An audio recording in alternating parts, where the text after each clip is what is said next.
Good evening అండి అందరికి. ఈ రోజు నుంచి మనం ఒకటే వీడియోలో మల్టిపుల్ టాపిక్స్ అనేది కవర్ చేయబోతున్నాము. సో మన ఫస్ట్ టాపిక్ వచ్చేసి ఏంటి అంటే మనకి వరల్డ్ బ్యాంక్ నుంచి ఈక్వల్ సొసైటీస్ బేస్డ్ పైన మనకి ఒక రిపోర్ట్ వచ్చింది అనమాట. ఎవరు రిలీజ్ చేశారు? వరల్డ్ బ్యాంక్ రిలీజ్ చేసింది అనమాట. అసలు మనము ఒక కంట్రీ ఆర్ ఒక నేషన్ అనేది ఈక్వల్ ఉందా, దాని ఇన్కమ్ బేస్డ్ మీద ఈక్వల్ ఉందా లేదా అని చెప్పడానికి ఏం ఇండెక్స్ యూజ్ చేస్తాము అంటే జీనీ ఇండెక్స్ అన్నమాట. ఓకే, ఏ ఇండెక్స్ యూజ్ చేస్తాము? జీనీ ఇండెక్స్ యూజ్ చేస్తాము. ఆ దాని ప్రకారంగా మన ఇండియా ఒక స్కోర్ ఎంత ఉంది అంటే 25.5 ఉందన్నమాట.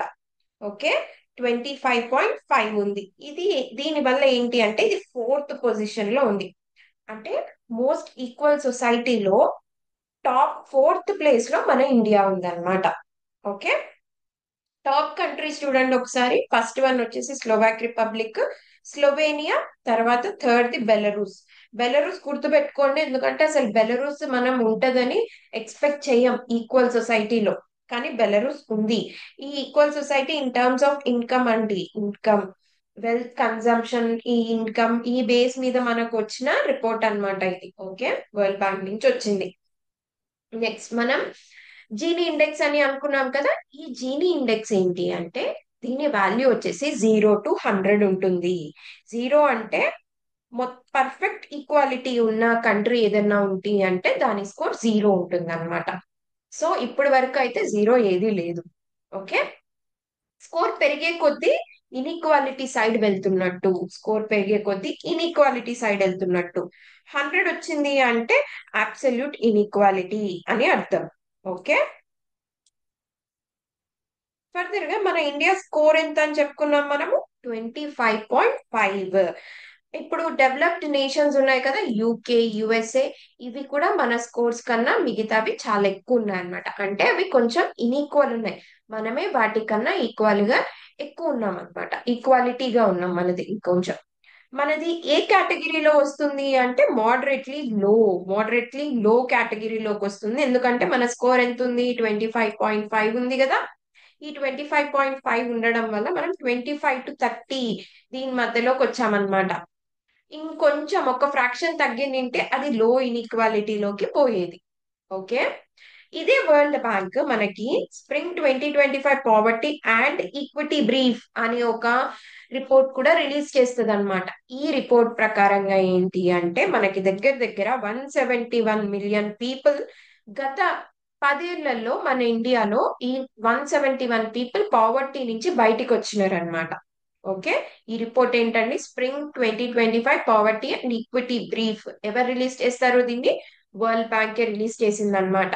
ఓకేనా, దీన్ని మనకి మెయిన్స్ లో ఏదైనా ఫ్యాక్ట్ కోట్ చేయడానికి యూజ్ చేసుకోవచ్చు. మెయిన్స్ పర్స్పెక్టివ్ లో ఏదైనా ఫ్యాక్ట్స్ కోట్ చేయడానికి దీన్ని మనం యూజ్ చేసుకోవచ్చు. So please be very careful. Spring 2025 poverty and equity brief by world bank ఎంత చెప్తుంది? 171 మిలియన్ ఇండియన్స్ పావర్టీ నుంచి బయటకు వచ్చినారు అనమాట. అసలు ఇంత ఈక్వల్ నేషన్ గా మనం రావడానికి కారణం ఏంటి అంటే ఫ్యూ స్కీమ్స్ అని మనం చెప్పొచ్చు. దాంట్లో ఫస్ట్ వచ్చేసి పిఎం జన్ధన్ యోజన. ఇది ఏంటి అంటే ఫైనాన్షియల్ ఇంక్లూజన్ కోసం తీసుకొచ్చింది అనమాట. అంటే అందరికీ అకౌంట్స్ ఉండాలి అని తీసుకొని వచ్చిన స్కీమ్ ఏంటంటే పిఎం జన్ధన్ యోజన. తర్వాత ఆధార్ కార్డ్ రావడంతోని స్కీమ్స్ అనేది ఈజీ అయింది అండి. దానివల్ల డిజిటలైజేషన్ అనేది పెరిగిందనమాట. ఓకే, తర్వాత డైరెక్ట్ బెనిఫిట్ ట్రాన్స్ఫర్స్. దీంట్లో ఏమైంది అంటే మిడిల్ మెన్, ఇంతకు ముందు మిడిల్ మెన్ వాళ్ళ మనీని మిస్యూజ్ చేసేవాళ్ళు అనమాట. ఇప్పుడు డైరెక్ట్ బెనిఫిట్ ట్రాన్స్ఫర్ వల్ల ఏమవుతుంది అంటే డైరెక్ట్ గా బెనిఫిషియరీకి వెళ్ళిపోతున్నాయి. అంటే ఎవరైతే స్కీమ్ ని అప్లై చేసుకుంటారో వాళ్ళకి డైరెక్ట్ గా మనీ అనేది వెళ్ళిపోతుంది అనమాట. ఓకే, తర్వాత ఆయుష్మాన్ భారత్ స్కీమ్.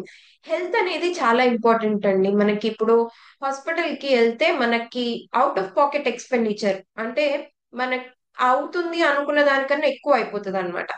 అట్లాంటప్పుడు ఇలాంటి స్కీమ్స్ అనేవి చాలా హెల్ప్ అవుతాయి. సో ఆయుష్మాన్ భారత్ గుర్తుపెట్టుకోండి, health coverage up to 5 lakhs per family per year అన్నమాట. Okay, next stand up India scheme. ఈ స్టాండప్ ఇండియా స్కీమ్ దేనికి అంటే ఆంటర్ప్రీనియర్షిప్ ని పెంచడానికి కోసం అని తీసుకొచ్చారనమాట. ఓకే, దీంట్లో మనకి లోన్స్ ఇస్తారు. 10 lakhs నుంచి 1 crore వరకు మనకి లోన్స్ ఇస్తారు. గ్రీన్ ఫీల్డ్ ఎంటర్ప్రైజెస్ కి మనకి రెండు రకాలు ఉంటాయి అన్నమాట. బ్రౌన్ ఫీల్డ్, ఇంకొకటి గ్రీన్ ఫీల్డ్. బ్రౌన్ ఫీల్డ్ అంటే ఆల్రెడీ ఉన్నదాన్ని ఎన్హాన్స్ చేయడం, అంటే ఆల్రెడీ అక్కడ సెటప్ ఉంటది, దాన్ని మనం పెంచడాన్ని బ్రౌన్ ఫీల్డ్ ఎంటర్ప్రైజెస్ అంటారు. గ్రీన్ ఫీల్డ్ అంటే ఏంటి అంటే కొత్తగా అక్కడ ఏముండదు, కొత్తగా మనం స్టార్ట్ చేయాలి, దాన్ని గ్రీన్ ఫీల్డ్ ప్రాజెక్ట్స్ అంటారు. రెండు డిఫరెంట్ అండి. ఓకే. నెక్స్ట్ ప్రధానమంత్రి గరీబ్ కళ్యాణ అన్న యోజన. దీంట్లో ఏంటి అంటే ఫుడ్ సెక్యూరిటీని తీసుకురావడానికి ఈ స్కీమ్ తీసుకొచ్చారనమాట మనకి. ఓకే. ఇది కోవిడ్ టైంలో తీసుకొచ్చిన స్కీమ్ అండి. కోవిడ్-19 లో ఈ స్కీమ్ వచ్చింది మనకి. ఆ middle are lower income people కి ఫుడ్ అనేది బేసిక్ నీడ్ అనేది తీరడానికి కోసం అని తీసుకొచ్చిన స్కీమ్ అన్నమాట ఇది. ఓకే. తర్వాత పిఎం విశ్వకర్మ యోజన. ఇదేంటి అంటే ఆర్టిజన్స్ ఉంటారు కదండి, అంటే కళాకారులు ఉంటారు కదా, వాళ్ళ కోసం తీసుకొచ్చిన స్కీమ్ అన్నమాట. ఇప్పుడు ఏదన్నా మీరు లోన్ కోసం వెళ్తే మీకు కొలెటరల్ అడుగుతారు, అంటే షూరిటీ. ఏదన్నా ఒక పేపర్ పెట్టండి మాకు, ఆర్ మీ ఆ, ఇంటి పేపర్ ఆర్ పొలం పేపర్ పెట్టండి, దానికి తగ్గట్టు మేము లోన్ ఇస్తాము అంటారు, దాన్ని కొలెటరల్ అంటారు అనమాట, అంటే షూరిటీ.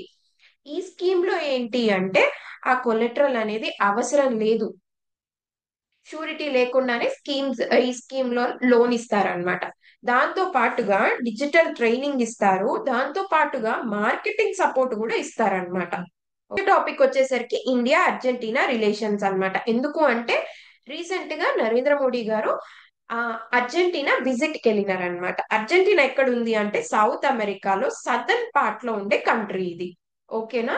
ఇది 2023 వరకు కూడా మన ఇండియా అర్జెంటీనాకి ఫోర్త్ లార్జెస్ట్ ట్రేడింగ్ పార్ట్నర్ అండి. మన ఇండియా అర్జెంటీనాకి ఫోర్త్ లార్జెస్ట్ ట్రేడింగ్ పార్ట్నర్.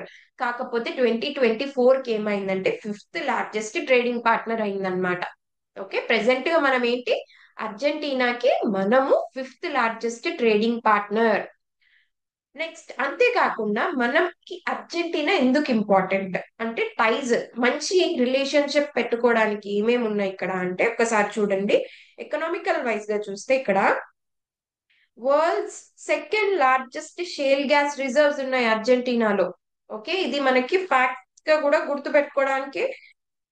గుర్తుపెట్టుకోవాలి దీన్ని, ఎందుకంటే అర్జెంటీనాలో world second largest shale gas reserves ఉన్నాయండి. ఇది మనకి పొటెన్షియల్ ఎనర్జీ పార్ట్నర్ అయ్యే ఛాన్స్ ఉందన్నమాట. దాంతో పాటు ఇక్కడ మనకి లిథియం ట్రయాంగిల్ ఉంటుంది. లిథియం ట్రయాంగిల్ ఎక్కడెక్కడ ఉంటుందండి, బొలివియా, చిలీ, అర్జెంటీనా. ఏబిసి గుర్తుపెట్టుకోండి, ఏబిసి. మామూలుగా మనం ట్రయాంగిల్ వేసేటప్పుడు కూడా ఏబిసి అనేస్తాం కదా, ఇది కూడా అంతే, ABC. Argentina, Bolivia, Chile. Lithium triangle ఉంటుంది అనమాట అక్కడ, అంటే చాలా ఎక్కువ లిథియం రిజర్వ్స్ ఉంటాయి అక్కడ అన్నమాట. ఓకే. అందుకనే మనకి అర్జెంటీనా అనేది ఇంపార్టెంట్ అవుతుంది. దీంతో పాటు కొన్ని మ్యాప్స్ ఇక్కడ మనం చూద్దాము.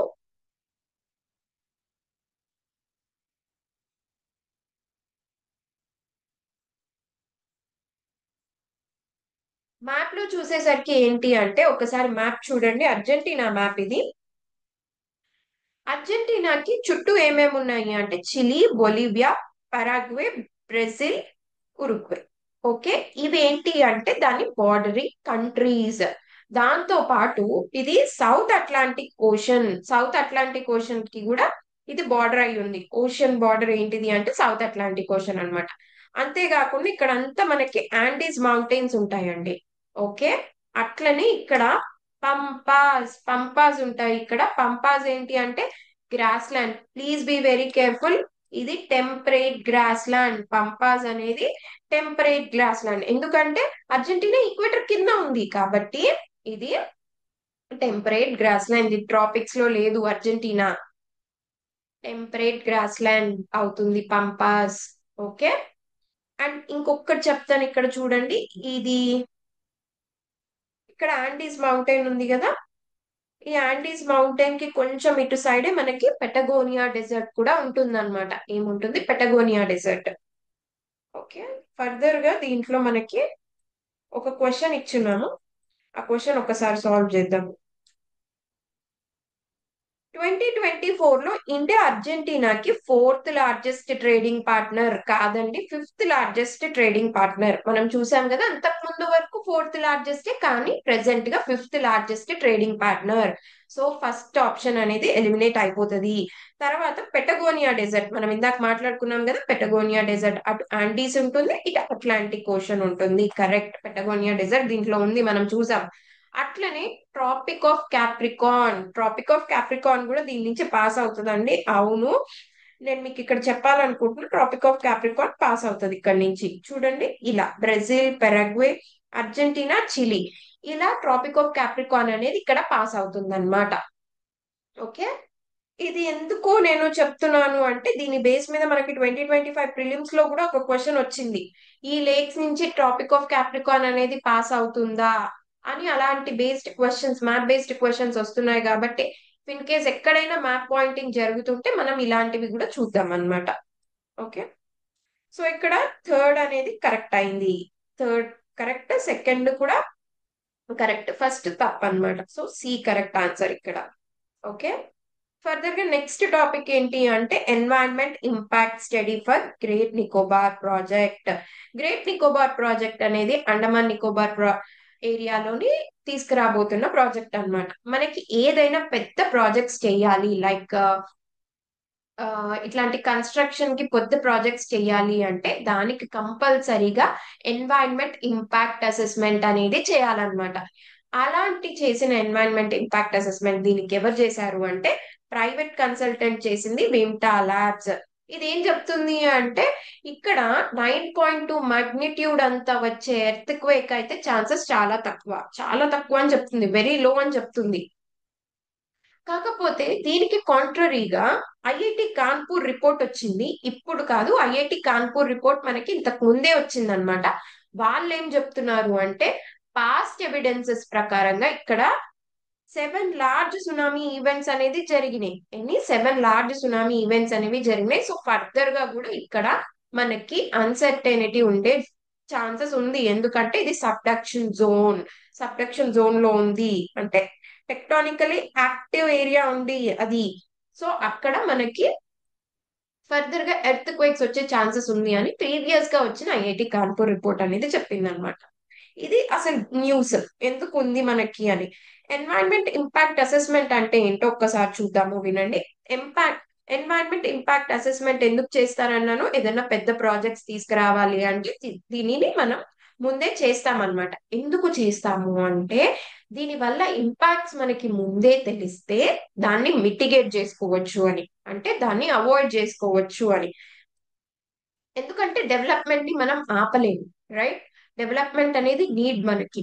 సో ఎన్వైరన్మెంట్ ని, డెవలప్మెంట్ ని హ్యాండ్ ఇన్ హ్యాండ్ గా తీసుకెళ్ళాలి అంటే, దాని వల్ల వచ్చే ఇంపాక్ట్స్ ని మనం తెలుసుకోవాలి, దాన్ని అవాయిడ్ చేయాలి. అందుకే ఎన్వైరన్మెంట్ ఇంపాక్ట్ అసెస్మెంట్ అనేది చేస్తామన్నమాట.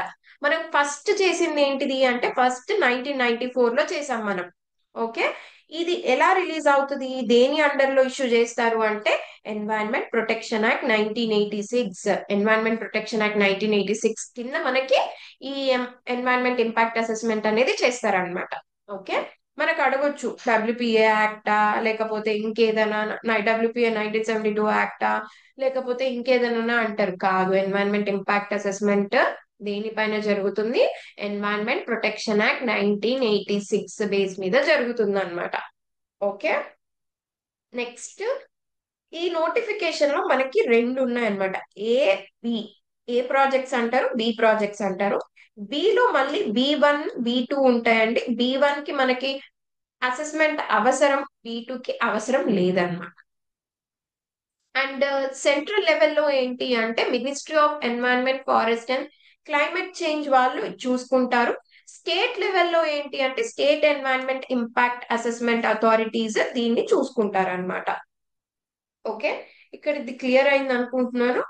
ఫర్దర్ గా మనకి నెక్స్ట్ వచ్చే టాపిక్ ఏంటి అంటే, సీ ఫ్లడ్ యాప్ అన్నమాట. సీ ఫ్లడ్ యాప్ ఏంటి అంటే, ఇప్పుడు మనకి ఫ్లడ్స్ వస్తూ ఉంటాయి, దానికి ఎర్లీ వార్నింగ్ సిస్టమ్, అంటే ముందుగానే మనకి ఒక ఫోర్కాస్ట్ అనేది ఇవ్వడమే సీ ఫ్లడ్ అన్నమాట. ఇది ఎవరు రిలీజ్ చేసినారు, మినిస్ట్రీ ఆఫ్ జల్ శక్తి దీన్ని రిలీజ్ చేసినారు అనమాట. దీంట్లో చూడండి, మనకి 2 రోజుల ముందే మనకి ఫోర్కాస్ట్ అనేది వస్తుంది. 2 days అడ్వాన్స్ ఇనండేషన్. ఇనండేషన్ అంటే ఏంటి అంటే వాటర్ తో నిండిపోతుంది కదా, దాన్ని ఇనండేషన్ అంటారు అనమాట. అండ్ ఇది మనకి విలేజ్ లెవెల్ వరకు వెళ్తుంది. Only town level and district level కాదండి, ఇది విలేజ్ లెవెల్ వరకు కూడా దీన్ని మనకి ఫోర్కాస్ట్ అనేది ఇస్తుంది అనమాట.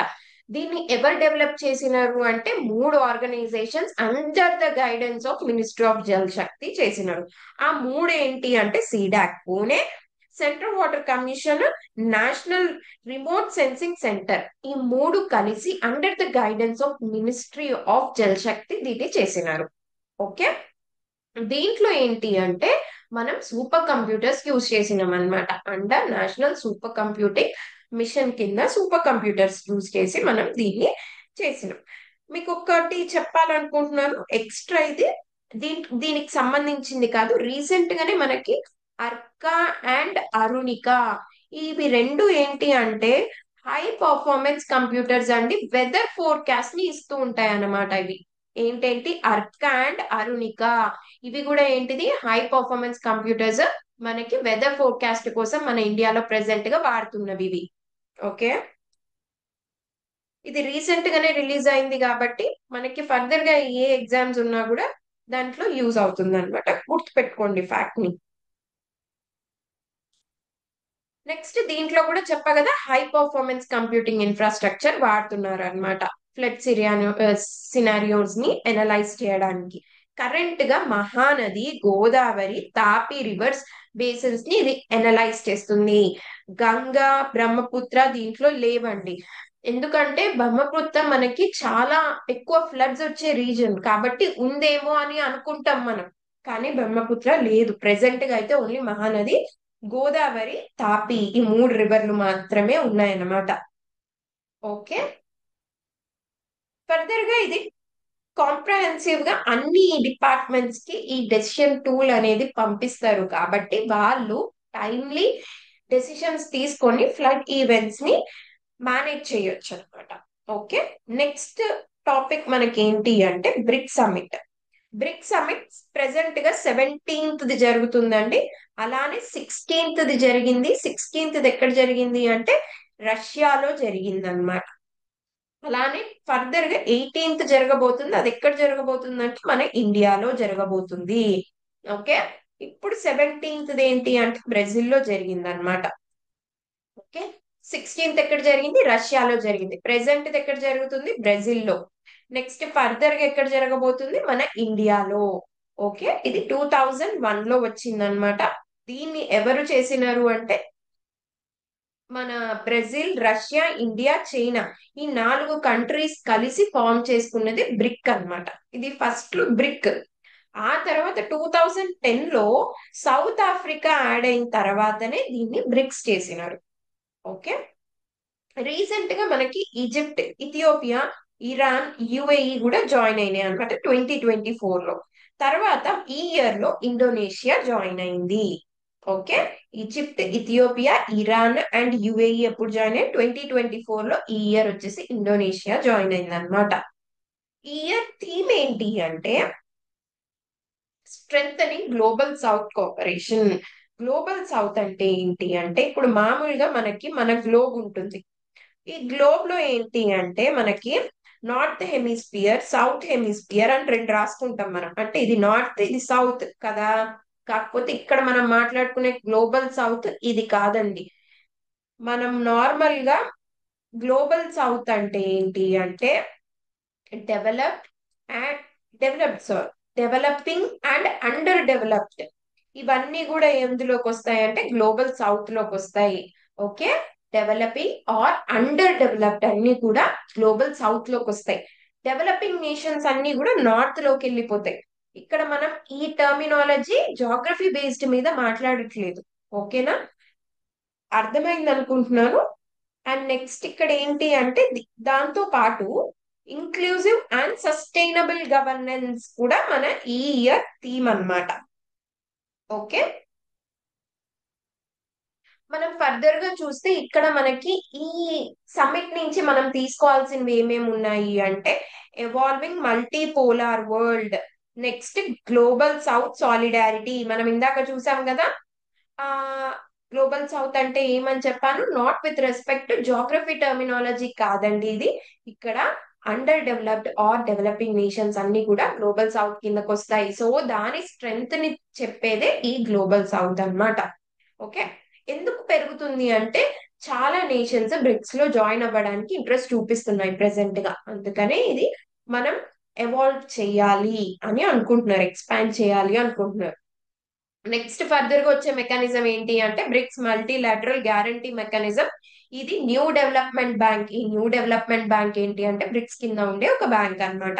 అసలు ఈ మల్టీలాటరల్ గ్యారంటీ మెకానిజం అంటే ఏంటి అంటే ప్రైవేట్ ఇన్వెస్ట్మెంట్ మనకి క్లైమేట్ చేంజ్ కి గానీ సస్టైనబుల్ డెవలప్మెంట్ కి గానీ ఇట్లాంటి ఇన్ఫ్రాస్ట్రక్చర్ ని పెంచడానికి అనుకుంటే, పెంచాలని అనుకుంటే ప్రైవేట్ ఇన్వెస్ట్మెంట్ దీంట్లో రావడానికి చేసేదే ఈ మల్టీలాటరల్ గ్యారంటీ మెకానిజం అన్నమాట. ఓకే. ఫర్దర్ గా ఈ న్యూ డెవలప్మెంట్ బ్యాంక్ గురించి ఒక్కసారి చూద్దాం. ఈ న్యూ డెవలప్మెంట్ బ్యాంక్ ఏంటి అంటే మనకి బ్రిక్స్, ఈ బ్రిక్స్ నేషన్స్ తీసుకొచ్చింది న్యూ డెవలప్మెంట్ బ్యాంక్ అన్నమాట. దీని ఫస్ట్ ఐడియా ఎప్పుడు కన్సెప్ట్ చేసుకున్నారు అంటే అసలు ఇలాంటిది ఒక బ్యాంక్ పెట్టాలని ఎప్పుడు అనుకున్నారు అంటే 2012 లో అనుకున్నారు అనమాట. మన ఇండియాలోనే జరిగింది అప్పుడు ఈ సమ్మిట్, అప్పుడు అనుకున్నారు. అండ్ నెక్స్ట్ దీన్ని ఎప్పుడు ప్రాపర్ గా ఎస్టాబ్లిష్ జరిగింది ఇది అంటే ఫోర్టలీజా డిక్లరేషన్. ఫోర్టలీజా డిక్లరేషన్ దేనికి సంబంధించింది అని అడుగుతారు మీకు.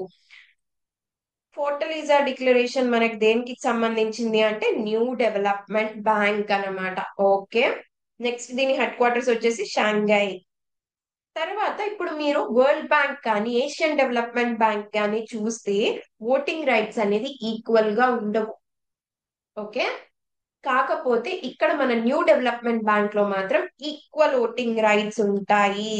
ప్లీజ్ బి వెరీ కేర్ఫుల్, ఇది ఇంపార్టెంట్. ఈక్వల్ ఓటింగ్ రైట్స్ అనేది ఇక్కడ ఉంటాయి అన్నమాట. ప్రతి మెంబర్ నేషన్ కి ఈక్వల్ ఓటింగ్ రైట్స్ ఉంటాయి. ఓకే. అండ్ ఇది మెంబర్షిప్ ఎవరైనా జాయిన్ అవ్వచ్చు అండి. యుఎన్ నేషన్స్ లో ఉండే కంట్రీస్ ఎవరైనా కూడా దీంట్లో జాయిన్ అవ్వచ్చు అనమాట. ఓకే. సో ఇక్కడితో మనకి ఈ రోజు కరెంట్ అఫైర్స్ సెషన్ అయితే అయిపోయింది. ఆ, దీని నోట్స్ మీకు కావాలంటే కింద డిస్క్రిప్షన్ లో నేను లింక్ చేస్తాను టెలిగ్రామ్ ఛానల్, దాంట్లో మీకు నోట్స్ ఉంటుంది. దాంతో పాటుగా మేము నిన్నటి నుంచి ఒక ఇనిషియేటివ్ స్టార్ట్ చేశాము. డైలీ మార్నింగ్ ఒక మెయిన్స్ క్వశ్చన్ అనేది పెడతాము, దాన్ని రాసి మీరు మాకు పంపించవచ్చు. లేదా ఈవినింగ్ ఆర్ నైట్ టైం కల్లా మేము దాన్ని మోడల్ ఆన్సర్ అయితే పెట్టేస్తాము. సో మీరే సెల్ఫ్ ఎవాల్యుయేట్ కూడా చేసుకోవచ్చు. మెయిన్స్ ప్రిపేర్ అవ్వాలి అనుకునే వాళ్ళకు కూడా ప్రాక్టీస్ చేయడానికి మేము ఆ ఇనిషియేటివ్ తీసుకొచ్చాము అనమాట. సో ఆ లింక్ నేను కింద ఇస్తాను డిస్క్రిప్షన్ లో. మీరు కావాలనుకుంటే టెలిగ్రామ్ గ్రూప్ లో జాయిన్ అవ్వండి. Thank you so much.